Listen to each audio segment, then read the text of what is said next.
ilan ba kayo magkakapatid? 47. Grabe naman yung 47, kawawa naman si mommy. Hindi, 7 kami lahat Wow, na pang-ilan ka? magkakapatid.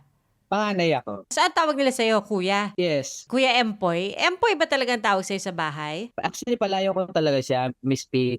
Mhm. Ang pangalan ko talaga is, Julius. Julius Taral. Parang layo nung Empoy sa Julius. Ang layo talaga from, Cotabato to Saturn.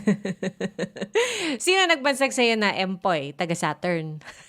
Hindi, pinsan buo ko, natatandaan ko yun, kinukuwento nila sa'kin nung bata ako, inuugoy nila ako sa duyan 'di ba yung duyan, Oo. para umiiyak daw ako sa duyan, pinapatahan ako. Nung Okey. dinuyan niya ako ta's nalaglag ako pala, yun pala nalaglag ako sa durian, tapos iyak ako ng iyak, ta's sabi niya, "Tahan na Empoy, tahan na." Tapos ngayon nagkagulo dun sa bahay sa may batang bahay namin sa Calderon Street, matandang bahay, and then sabi ko ngayon, "Bakit ano, tahan na Empoy, tahan na yung tawag?" Gano'n.